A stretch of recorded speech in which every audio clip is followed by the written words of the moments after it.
Jango, welcome to DAO Talk. Thanks for joining us. Super stoked you're here. Yeah, hell yeah. Why don't you get us started by just telling me a little bit about your background, like kind of how you got into working in crypto, Web3, Sure. And then maybe you can lead up to what you're working on today. Sure. Very much by accident, I suppose. So I was building an app beforehand, so doing a lot of iOS development and then doing kind of server stuff, but mostly in the name of widgets and apps that I was coming up with friends, and I'd always work with friends around little ideas. And I would go to the extent of like working full-time jobs to sustain that effort. Every now and then would consider what the hell fundraising would look like, but I'd always felt like it would sour the dynamic at play, which is often like me and some friends collaborating on an idea and then pulling users, whoever they may be at the time, into Slack channel or some place where we were talking so that we can have this open conversation. And the annoying thing when you're building stuff is trying to figure out what to charge. I've always like hated that aspect. It's like, oh man, at some point you have to figure out how you're planning on sustaining an endeavor. And oftentimes that trickles down to growth spending decisions and naming a price on something. And when you're building software, it feels really weird to stick like $10 a month subscription price on anything, because the economics doesn't play out that way. It just feels weird. Yeah, it's like the software, they say software wants to be free. Software for sure wants to be free. There's not actually really marginal cost to the units. Yeah, absolutely. But eventually it became, I was trying to and I was like figuring out like life along the way and what like society, like how society organizes itself around these principles and whether they're intrinsic to like the way things ought to be versus like what's like momentarily important and has got us to where we are, but may not be the path forward. And figured, I remember this one moment where I just realized I can say exactly what it costs to run this thing that I'm trying to do, right? I have to maintain these databases. I have to spin up these servers that, are going to be pinged every now and then, and that's going to add up. I know how much I want to make. I know how much I can ask team members how much they want to make, and we can get to a number.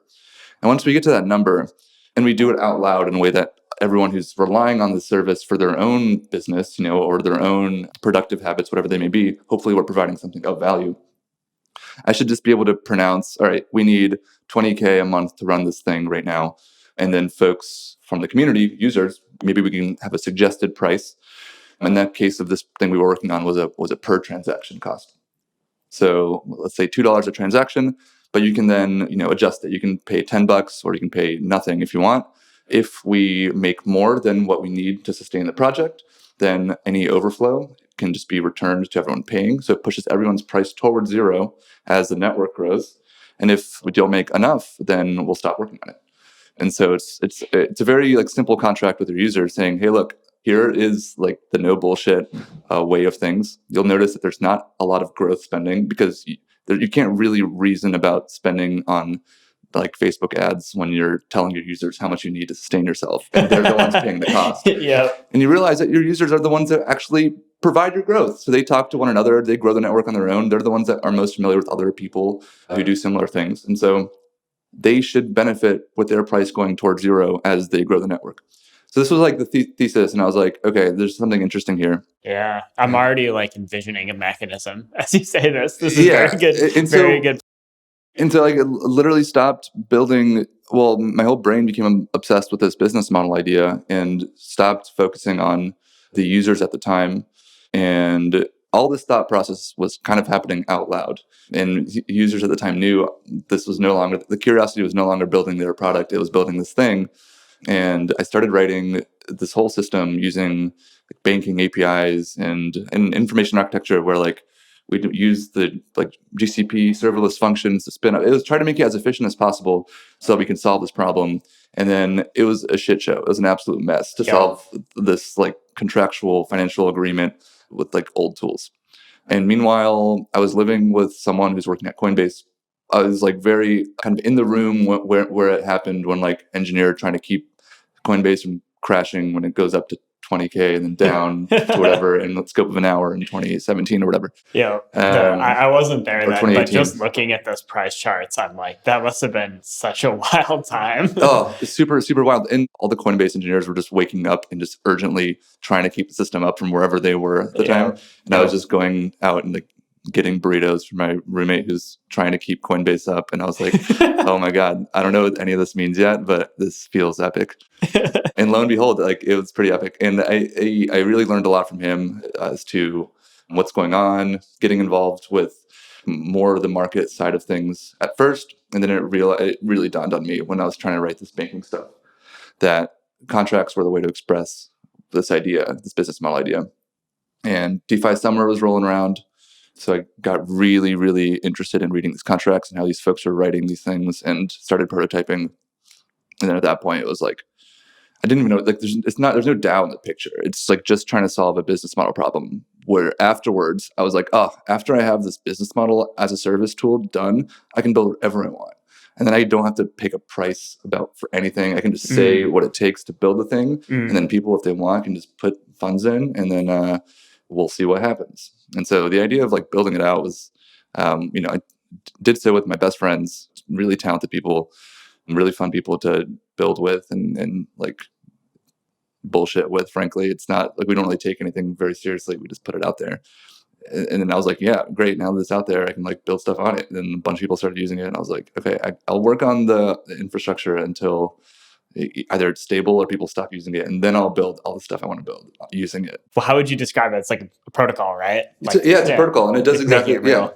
Yeah. And in principle, obviously, as it's being built out, you start with a really simple prototype, and then you realize, and my brain tends towards like architecting things very carefully over time and adjusting things like almost obsessively over time. So the system grew slightly as it was being designed, and a few levers were introduced, like as I was really understanding what this dynamic meant. But in principle, it's just like you set a funding target, you set like how much you need to make, and then folks put in. And then once there's funds past that, then anyone can redeem.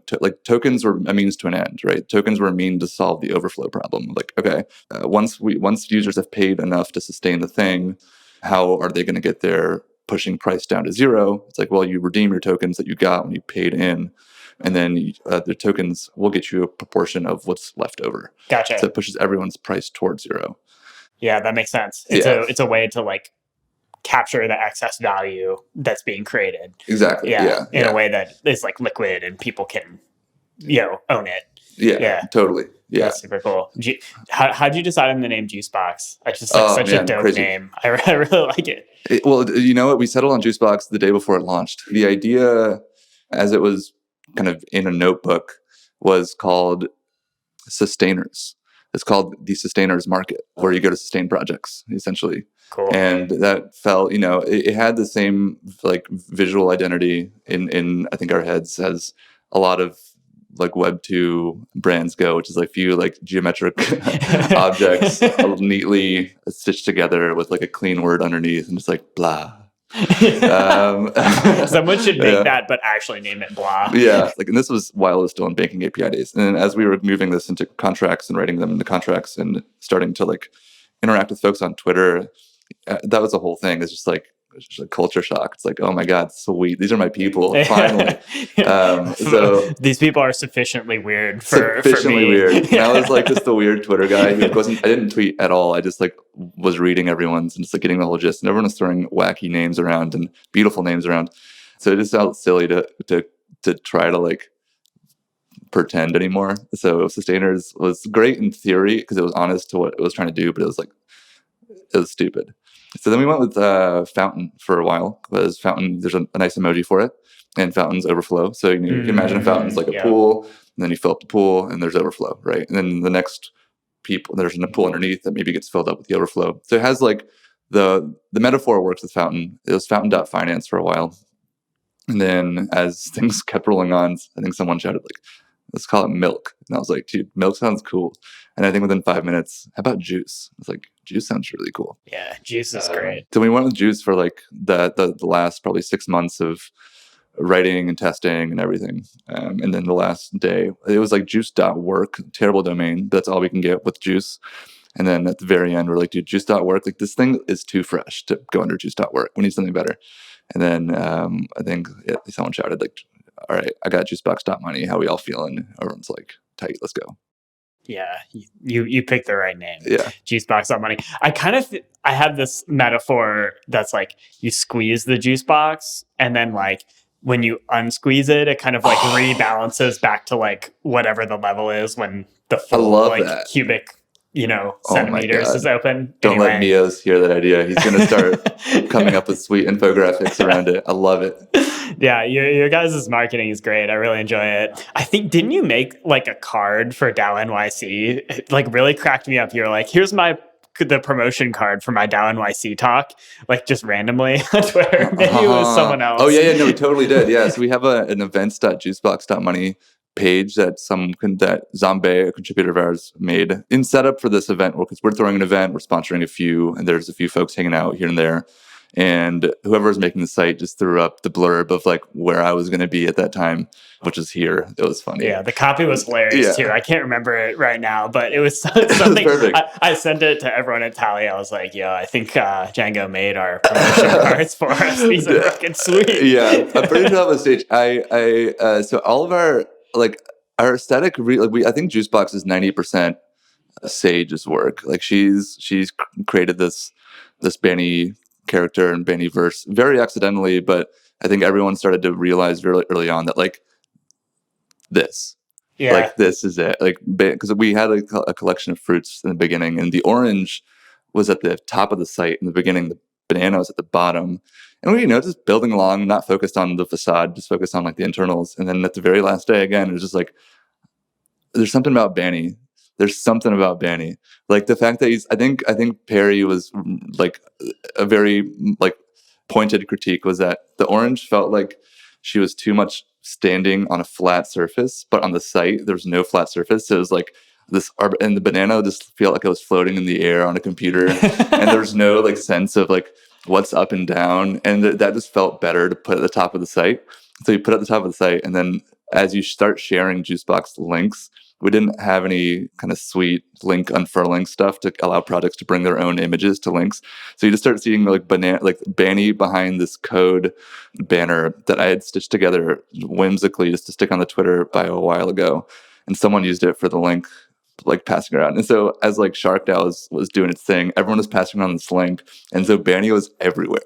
It's just like this banana started going everywhere. And I think everyone started clicking into it and realized, oh my God, Banny is lit. Oh my God. And then Sage and Mios, they have a project called Wagner Studios that runs on a Juicebox treasury. And they just build basically cultural assets around Banny, which Juicebox is very happy to lean on. Yeah, that's dope. Yeah. Tell me more about who's using Juicebox these days. Like what kind of like DAOs and projects did you start to see at the beginning? And then, what are you seeing lately? Like, is it evolving over time? Oh, yeah. Great question. It's a very young project. So the life cycle is interesting to keep track of, because a lot of projects that catch momentary heat and can rally around a pretty compelling prompt. Think of like the Constitution DAOs, the Shark DAOs even. I feel like I've definitely heard of Shark DAO, but I didn't participate. What is Shark DAO? That was such a beautiful moment and a great story. It was a group of people who were lingering in the Nouns Discord prior to mainnet launch, just bidding on Rinkby Nouns. But Rinkby ETH is not the easiest to come by either. And so the nouns that were going on Rinkby were going for hundreds of Rinkby ETH. And a bunch of people just didn't have enough Rinkby. So they started pulling together the Rinkby ETH to bid on Rinkby nouns. Okay. And then going to mainnet, there was a contributor, Kenbot, who's permeated the whole Juicebox story as an incredible socialite gluer of communities together, who is involved in Tile DAO, which was the first project on Juicebox right prior to Shark DAO. So he knew that these people were trying to bid on the first noun when it hits mainnet. Yep. And they were trying to figure out how to organize themselves. So Ken brings me into this chat, and I say, what's up? I say, how's it going? I'm trying to learn as much as I can about what they're doing. It's what I tend to do. Like, there's not, like, Juicebox isn't an answer for everything, but I like the one thing that is just like learn as much as possible. Yep. And then like, if there's a way forward, if the tool can be of service, then like let's go. Like I think the tool and the people around are an asset for any project that's trying to like do its thing if the mold is right. And everyone in every community questions the toolbox, and that's natural and that's healthy, right? So, I lay kind of plant a little seed and then just linger around, watch and listen to what people are saying. And I remember like they're talking about these complex ways of modeling it. What if we did this? What if we did that? What if you put a limit on this, that, and the other? And, you kind of follow intuition, and then ultimately you land in like a pretty complex little spot. And so at the end of the day, it'd be really cool if anyone could just go to a page and press a button and contribute to Shark DAO, just period. Like that's like the value prop. And then ultimately they're like, yeah, let's go. And I really started to admire a lot of the folks having this conversation and their cadence. And we all got in a server. We launched the Juicebox project. Funds started coming in, sufficient to think that we can make a play for the first noun. Cool. And come showtime, nouns are great because it's an auction and the clock's counting down. So we raise a lot of money and we move it out of Juicebox into a multi-sig that a few folks are on. We're in a chat room figuring out, just the flow of funds as well as actually making these bids on the nouns contract. We lose noun 1 to Zykes.eth, who outbid us and I think paid over 500 ETH or something for it. But it's funny because the nouns community is one noun every day. And so the nouns community is kind of boring up until you get to tens of nouns or hundreds of nouns. And there's actually activity. There's actually a little chaos. Yeah. Keep it interesting. Yeah. But Shark DAO had thousands of people on day one, ready. Yeah. And so Zykes actually came in to Shark DAO and then help us bid on noun number 2. Cool. So we won noun number 2. That. We won noun number 5 and a few others. And we have 5 of the top 20 nouns just via this iterative fundraise. We really were the nouns community at first, and then as it nouns grows out, then it's just like a sub entity of a lot of moving pieces, but a lot of great creative energy coming from it. That's awesome. I feel like there's so many good Web3 themes in that story. It's like the idea of composability. It's like this nouns mechanism was being introduced in this open source permissionless way, and then all of a sudden, the Juicebox protocol and this idea of the DAO and moving into a safe, kind of all form together to create this moment in a very, very permissionless way. Sure. Yeah. So that's super cool and super exciting. And we had no idea what we were doing, and part of it is it's not going to folks at that stage. We literally deployed a project that we'd just built for ourselves without any clear direction of what the purpose it served in the broader ecosystem. So it was really Ken paying attention to what was happening at Tiles, coming to Shark and being like, hey, let's this might work. And then now Ken's building this pretty substantial ecosystem around movie making and building out on Juicebox. And that's been a work in progress for months and months and months, maybe 6 months, as he figures out legal intricacies, relationships with producers and artists and filmmakers. So early on, a lot of the projects were these momentary, let's stitch stuff together and, who knows if it's going to work, but we'll work it out along the way. Everyone's clearly down to solve problems, let's figure it out along the way. And then now the projects have evolved to every now and then we get a moment kind of spike in activity, but we have these longer term projects building around the treasury, and funding cycle primitives that are meant to actually produce longer form ideas in communities and are structured with a little bit more legal and integrity and stuff. So that's kind of to answer the continuity question. That's kind of where things are now. Yeah, that's super interesting. I feel like ongoing sustainable sources of funding is a big challenge facing many DAOs today. Yeah. So tell me more about that. If you have a project that's using Juicebox for I forgot what you call that, a funding life cycle or funding over time. Mm-hmm. How does that work? The main kind of primitive in Juicebox is a funding cycle. And that's a word we also went back and forth on, who cares on the word? But the idea is you lock yourself into parameters for a specific period of time. So you can basically say, we need X amount a month. And then that's literally the only thing that you can pre-program to withdraw from your treasury every 30 days, let's say. So you specify 30-day funding cycles and your distribution limit, so how much from the treasury, and then where all that stuff is going. Cool. Which can be routed to end users or other Juicebox projects, or in the future other sources around Web3, which tools are already available, but oftentimes where people rely on us to actually build them despite them being open source, which is totally okay. And you can configure your token issuance. So like what happens, essentially like if this, then that for treasury. So what happens when someone throws funds in your treasury? Like, do you want to issue tokens in return? How much? And what happens, under what conditions can funds leave your treasury? So distribution limit to your own team, and then token holders redeeming their tokens for part of the treasury back.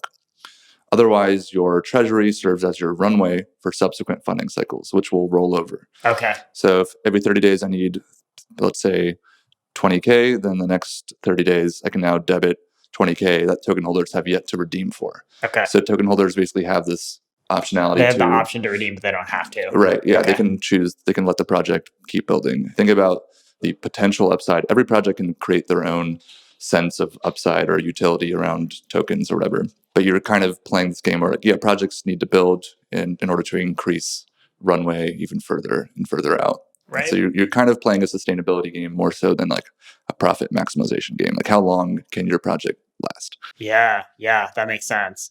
And I can give you a few specific examples that may help to illustrate the point. That'd be great. So a cool aspect of how Juicebox DAO is operated is we operate on the protocol itself.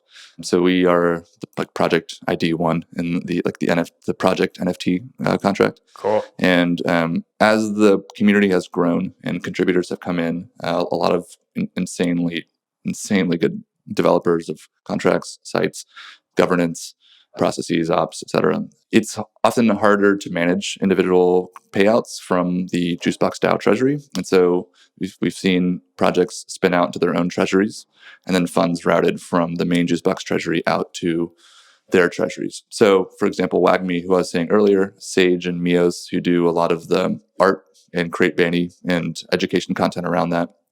You can call it marketing. It's maybe in line with the stuff that you're working on. Yeah, I feel like marketing is probably the wrong word, but yeah. But it's like the equivalent of it. They say they're creating culture, and that feels very appropriate. But broad. That's cool. That's cool. Juicebox DAO has a scheduled payout because we run on 14-day funding cycles. So we schedule payout to them according to proposals that they make. So Juicebox is running on 14-day funding cycles. Okay. Right. The Juicebox DAO, I guess. Right. Okay. Exactly. And then WAGMI, I think, is running on a 7-day funding cycle. Okay. So we just put money in their treasury and then they manage it. Okay. And they manage it via their funding cycles and their distribution to their contributors, which I think they have 3 animators or so at this point. So we're just basically moving funds from one treasury to another treasury, and each of them are operating in their own cadence and managing their own responsibilities. The goal really is like this DAO mitosis thing. As a DAO kind of expands, then you kind of can split off into 2 separate treasuries to offload the burden of management on like the founding treasury, which its goal isn't to grow. Its goal is to just kind of feed in a way. Yeah. And then eventually. So if there's like dissolve. multiple mitosis, is it, so let's say there's like, you start with one funding cycle. Mm-hmm. Would you call it a DAO? Is it project? What's the name for like the entity that's doing the funding cycle? Project. Okay, yeah, so that's what we call it. Yeah, that's cool. So there's one project, and then it splits into 2, right? And then that one splits again. So there's 4 total. Yeah, we've never seen that happen yet. Okay, and I think the idea of treasury design is underexplored.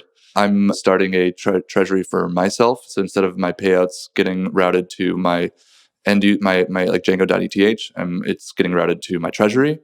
And then from there, I'm going to start scheduling consistent payouts to like 3 or 4 projects that I care about and want to sustain, like on a subscription basis. Yeah. So every time Juicebox DAO pays me, and then I distribute from my treasury, I'll take some to my ETH address, and we'll like split between other projects that I want to sustain. Yeah. And they are all running on their own system, but everything is kind of just like routed in this like distribute function, that each project can call along the way. Yeah, that makes a lot of sense. At what point in that flow is Juicebox DAO that's paying you, that project, is that the only one that's actually doing a funding cycle? And then everything else is just flowing based on like rules that are downstream of that? Everything has its own funding cycle. So every project can issue its own funding cycle. I guess has to create the rules to distribute. But you can have a funding cycle that's manually triggered. Okay. So a duration of 0 means like the first funding cycle set of rules lasts until you set another one explicitly. Okay. For example, I could be like, let me take out 20K from this treasury. Boom. And then I can't do that anymore until I explicitly reconfigure the treasury to allow me to take out another 20K from what's in there. Okay. And then pre-program where it goes so that when that second funding cycle is enacted, then anyone in the public can click the distribute transaction, send that, which will move the funds according to the distribution limit to all the pre-programmed splits, if you will. Okay. So your personal treasury, you've set up funding cycles that are like custom to achieve the outcomes that you want as far as funding these other projects. Right. But anyone can like trigger the actual payment, or is it only you? Anyone in the case of like anyone yours? can. Okay. Yeah. Interesting. The distribute transaction is always public. Okay. So you pre-program ahead of time where the like how much funds can come during that funding cycle, which is always upcoming, and where it goes. And then once that funding cycle starts, anyone can fulfill those commitments. Okay. And those, if they're on a schedule, then those happen on a rolling basis, so you don't have to worry about it. If you have, like in my case, I want like every 7 days, I want to take out some to my wallet, and I want to pay these projects some. And then how much Juicebox DAO is paying me is like a different amount. Like it's almost like a rate limiter of where funds are being spread. Yeah. It's pretty fun. Yeah, that's really cool. There's a few things that I really like about it. You kind of mentioned like, well, there's like various things you can do with Juicebox that like other people could easily build because it's open source contracts, but they ask you to do it. Like, I think it's funny, but I do think like there's something there which has to do with sort of the like low/no code aspect of things. I think that's really important for unlocking like more usage and use cases for blockchain. That's like really what Tally is at its core. It's like a low/no code way to do governance stuff in DAOs. And I think even though theoretically you can do everything Tally does on your own, some projects do, like they have their own governance front end, like probably do everything Juicebox does on your own too. The reality is that like people don't want to do that, Yeah. They want to be able to like press buttons and like make if this then that statements and like absolutely, yeah. And so the key is to build it once and make it generic enough and find, these standards like the 721s, the ERC20s, maybe like whatever we come up with next, that folks can just create one version of it and they can just plug in any number of iterations around it. Yeah, that makes a lot of sense. It's very useful. But yeah, the no code is huge. That's like you still want to expose the power of a smart contract via a few intuitive UI levers, which is a very difficult problem. Yeah, it sure is. That's a good way of describing like our problem. Different space, but we're just like, I was just talking with Adrian, who does a lot of like research and design for us, and like he's like, okay, we're gonna have like Gnosis safes, and we're gonna have governors, and then we're gonna have this thing called a DAO, which actually has a lot of off-chain data, and like we need people when they go to like a DAO page, we need them to sort of like understand what's possible and what the different things do. But like we probably don't want to like hit them over the head with the word governor and stuff like that because it's like not something that most people know what that is. It's like how do you like kind of create that mix? But I think that's at the heart of like what it's going to take for Web3 to get to the next level. Yep. And finding the right ways to tell stories and. Yeah, it's everything. It's everything. But the beauty of it is, even though you're creating this like very usable kind of tool for like treasuries and fundraising, it's still on Ethereum. And so that means like it still retains the like permissionless and 100% like uptime, can't rug you properties that you're not going to get from like, I'm sure there's a variety of problems with you building this mechanism on banking APIs, but like one of the big ones, or even just like if this, then that, or like Zapier, which you used an analogy earlier, like you never know what's going to happen underneath with like, the APIs and all the databases that you like don't have any insight into. And so like, that's what's amazing is you're creating this like easier to use UI, but like there's like this permanence and like scalability and composability to it underneath that is super powerful. Yeah, no doubt. The community aspect of having folks lingering on the Discord and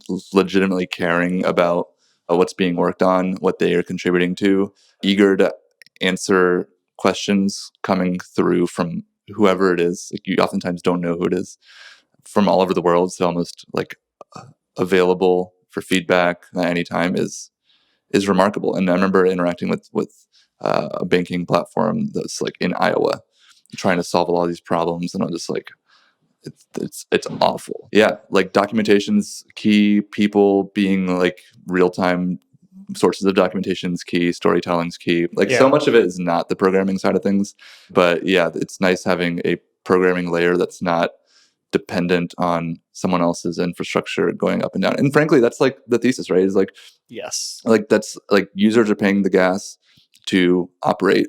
So like Juicebox DAO literally does not have any like operations or service provider costs. Like we pay or we manage, like someone fronts subscriptions to like a Figma page or a Notion site or something. But those are not what I think of when I think of like commitments. When I think of commitments, I think of like databases and server infrastructure and uptime and all that shit.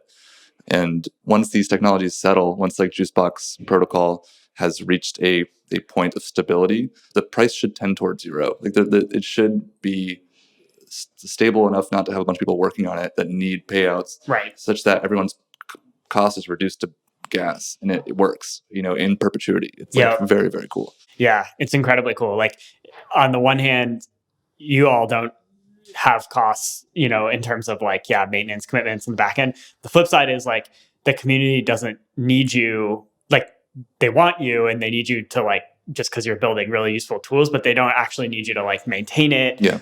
You're not a dependency for all these projects in terms of them doing their thing. And that's definitely a beautiful thing.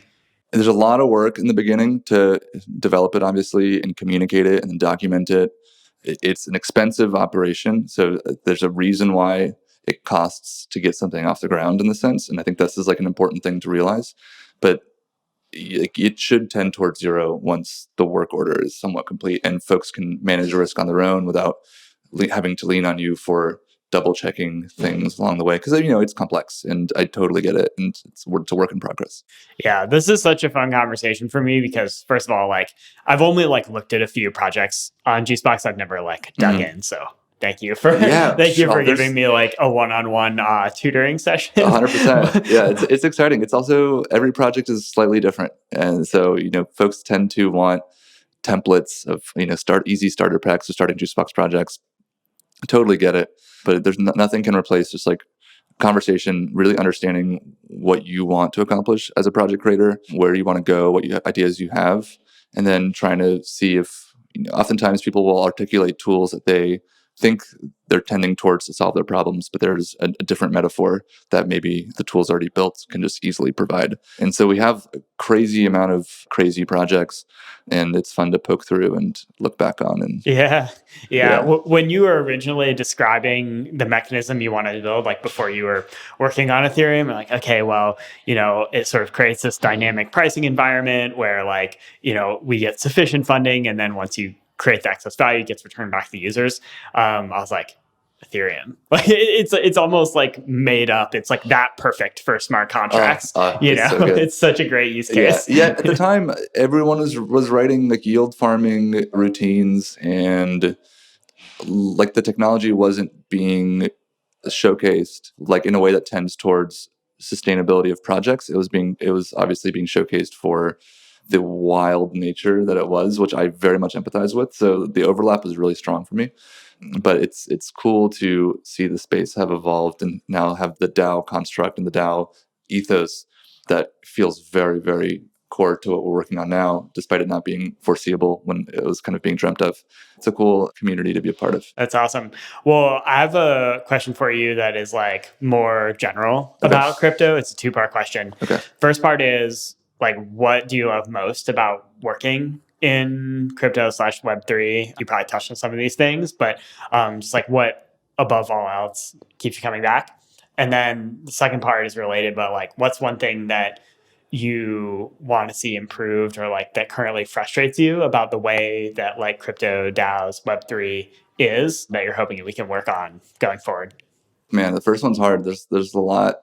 I like working with people that can seamlessly flow between like bullshitting and solving really hard problems in earnest in a very fluid way, Yeah. So it's the people is the answer to the first one for sure. Yeah. But it's this cadence of like everyone likes, or at least like I know I really like solving very hard, complex problems. Like I love complexity. Yeah. And I like social nature of things. I like writing. So the form factor that we're often communicating is. Like I enjoy, but also there's just so much dumb shit everywhere, and I love it. I love it. There's like it's people, like the ability to shit post while also being like, it's great. we're gonna figure out how to like price software going forward. Yeah, it's so like, good. It's like such a cool combination. And like my favorite creatives are those who can like find the line and then walk it as tightly as you can possibly walk it. Yeah. Because it's like that's where the magic happens. That's where like it's enchanting in that way. And a lot of folks are playing with their own version of that line. It's really, really cool to see. But there's also a lot of really hard problems being solved. Yeah, I think that shows up in your guys's like culture / like branding would be like the Web2 way to put it. But like we are doing this, we do like a weekly roundup also with this podcast where we like look at interesting stuff that happened in the DAO space in the past week. And there was this one week where there was like that recent bill that like Cynthia Lummis and Kristen Gillibrand, I think her name. Anyway, two senators introduced this like bill to like better regulate crypto or whatever. And then the next story was something you guys were doing. I think it was like a new print review released, and like the social image on Twitter was like, what's the banana's name again? Banny smoking a joint. And I was like, look, it's a joint. Like, I didn't see any joints in like the senators, Gillibrand and Lummis's like summary of their bill, But like, I think like that's exactly it, right? Like finding that, like, it's like, but at the same time, you can tell that behind it is like very serious and like high end execution, but it like leads with that sort of like edge, like fun. I don't know. Like I can't get enough either. Like I'm here honestly because of like so much of what we do is this ephemeral feeling that just feels like welcoming. And I feel it with the work Sage has done. And I feel like a lot of contributors, there's this weird, beautiful overlap in a lot of contributors in Juicebox DAO around solving the technical problems, either from a development perspective or a documentation perspective or governance. Music, there's a lot of incredible artists who have dabbled in music or performed or produced in the past, or still and often still do on the side, and smoking weed. There's just like a lot of like crazy amounts of developers just show up who are just jive with the aura from the outside and then find that on the inside it's like fairly true to the image. So it's funny because I mean all these things have like a lifespan, and so I always think of this imagery as not like the thing forever, but like it's been a great moment to capture, and I'm very curious how it evolves, if it gets like, and how that line that you walk shifts either towards like weirder or some other new age version of weird, whatever that is. You're just going to become like totally straight edge, and it'll be like the blah, the Web2, it's like so with funny. some GNF. Yeah, it's like we've literally had people come into the Discord and propose that, and propose like, hey, I think a lot of people like are discouraged from trying Juicebox because it doesn't feel like it's like taking itself too seriously. And then like the feedback is like, what percentage of people do we know that more people have not come in because of it than people have been like repulsed by it? Yeah. And I'm like, and then everyone who's like around raises their hand. It's like, I'm here because of it. And everyone's here because of it. And they're all like badass motherfucking like just like people crushing it and like talking. This is like, I'll tell you what. Are we having a good time? Like, I'm having a good time. If I'm going to use a Web3 protocol and it looks like the blah Web2 thing, that scares me. I'm like, woo, what's going on here? There's a lot of great projects. Like, it's hard to accept the fact that so much is judged based on this feeling that we can't measure, there's no metric that'll capture it. It's this thing that magically appears and folks will gravitate towards it. Yep. And you just have to, I suppose, let those things keep appearing until something just feels right. But like, there's so many really great people and really great projects that are building things that don't yet have an image or don't yet have like a clear brand. And it's like, I can't wait to see what the next like thing is, know, from like a cultural perspective, like what's going to drive us forward image wise the next while. Well, one of the things that's interesting, I think, is like in traditional consumer marketing, like based on the fact that we're able to have this conversation about like what the vibe / culture of Juicebox is, it means that y'all are somehow able to be like very consistent with it, right?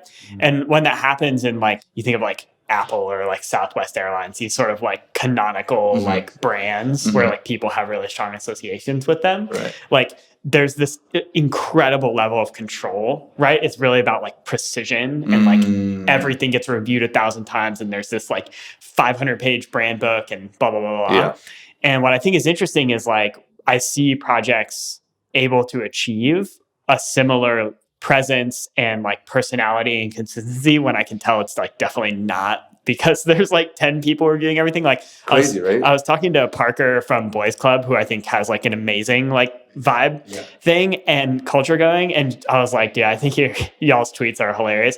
And she's like, there's 6 people with access to the Twitter, but it's the same account, which like, first of all, is just hilarious. Like they're just like sharing a Twitter login, right? Yeah. And then like, no one knows who's doing the posting. So then they all have to like ask each other, like, that was hilarious. Who posted that? And that's like, brilliant. Like imagining that being how Apple tweets is like really funny, right? It's absolutely. It's, hilarious. It makes it would, it's good. Such a relief. It's cool that like projects are able to like still achieve this way of communicating of consistency, but it's in a much more like permissionless way. Things that don't jive won't be funded, right? Won't find that sustainable. Going back to this concept of like how long can it last? Like the meme, like successful memes aren't necessarily the ones that have the biggest moment, but it's the one that lasts the longest, and just permeate time.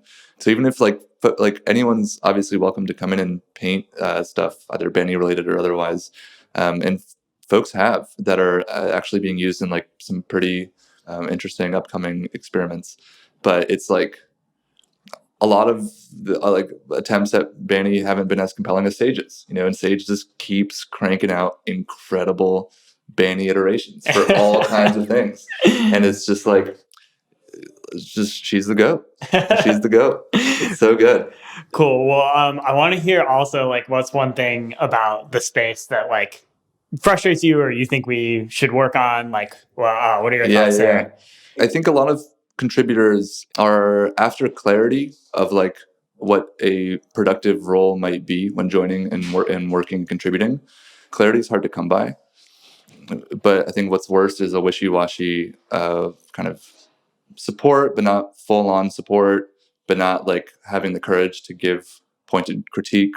I think everyone's better off with stronger theses about like why this work is important and like why these outcomes that this work will lead to are important.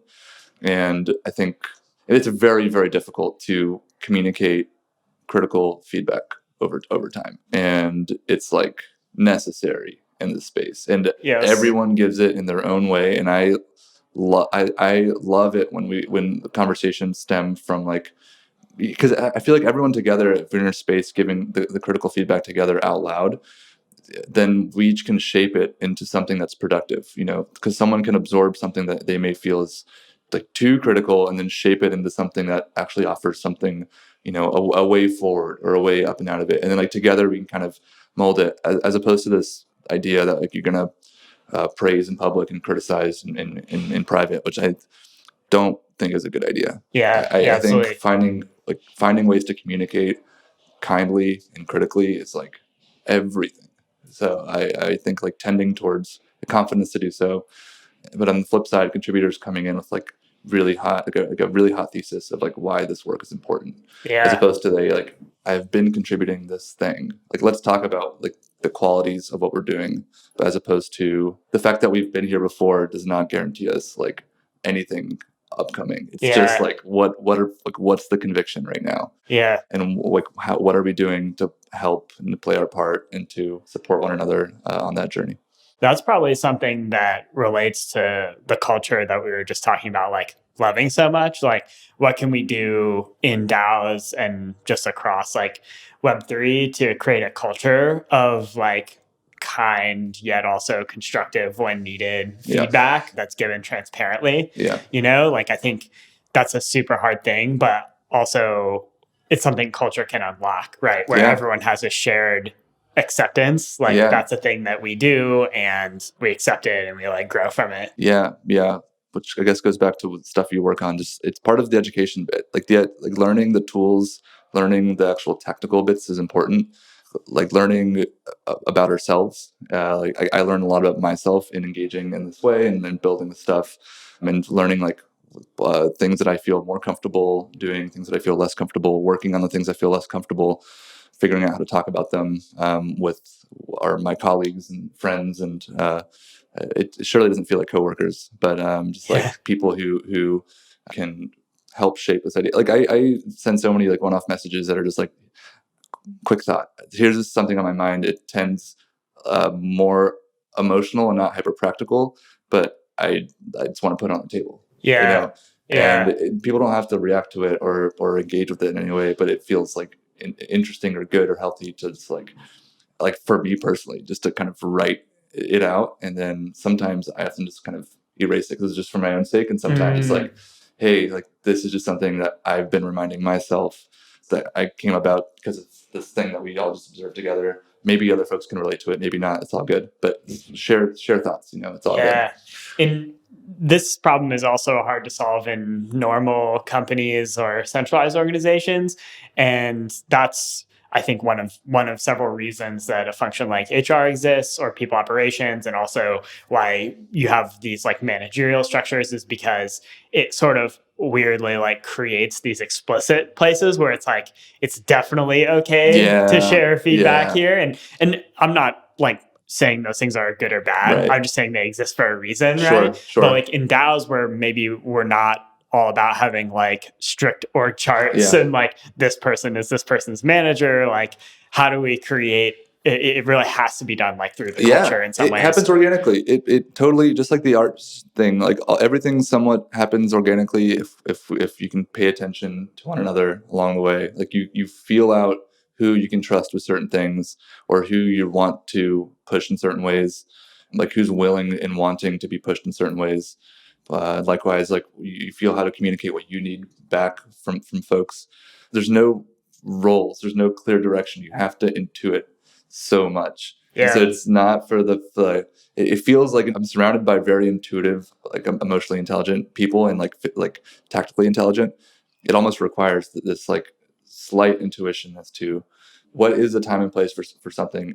And if it's not the time and place for something, everyone still makes it up around it. It's like this big old improv game of like yes and. It's like, all right, someone throws a new idea on the table or a new concept on the table or a new point of view on the table.